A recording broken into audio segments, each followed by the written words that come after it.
Тухайн 24 оныхон сүүлээр илгэний цирроз гэдэг юу давхар онцлогдсон байдаг. Тэр яг тэр шат мат энэ бол яг мэдээгүй. Тэгээд энэ хоёр хавсарсан гэдэг утгаараа эмнэлэгтээ бас л хэвддэг. Тэгэл амин чанараа хэрэглэж тухайн эмчтэг чинь хийж лээдэг.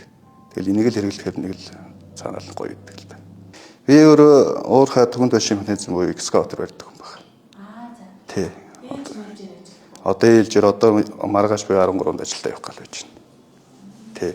Ажил руугаа эмээ аваад явдаг, уурга аваад явдаг. Тий. Тэгэл яг л цагтаа вон өглөө 7 цагтаа вон оройдоо 19 цагтаа вон өглөө оройд лууж байгаа юм чинь. Тухайн үедээ тэр нэг элэг хамгаалах гиннүүд байдаг. 6 цагаар уушдаг. 7 13 19 цагт уудаг. Тэр эмнүүдээ бол туслах боловчдаг. Эмнэлгээс гараад уурга нэг жоохон уухгүй байх үе ч юм уу. Тэ? Тиймд бол уурга мал хийгддэг. Миний хувьд бол. Уурга уучхаар нэг л гоё болдог. Цаанаасаа тэгээд ер нь таслахгүй шүү. Ер нь саруулган гэхгүй байхгүй. Нэг 450 мг-тай чинь 45 хоног хэрэглээ болчихж байгаа надад бол.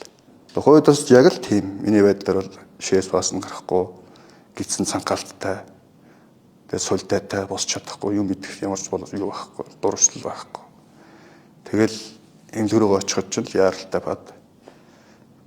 Эмчилгээ хийж явах үедээ энийг уулагддаг л байхгүй. Тэгээ эмчнэр яг одоо хэлдэг л дээ. Одоо та ийм хүн төвшрөө ажил хийлээ. Одоо ер нь ажилдаа явах хэрэггүй, групп мөрөв тормоор хэлдэг л дээ.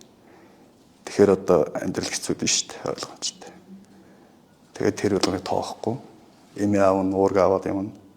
Хэл 15 хоногтой очоод мөн адил 15 хоног ажиллачаал ирээл тухайн эмнэлгийнхаа хүлээ авахаар шинжилгээ өгнө л доо.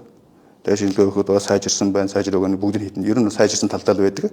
Муудсан бол байхгүй байдаг. Тэгэл имийн давхар мөн адил хөнгөлтэй мэрэ бичээд өгдөг.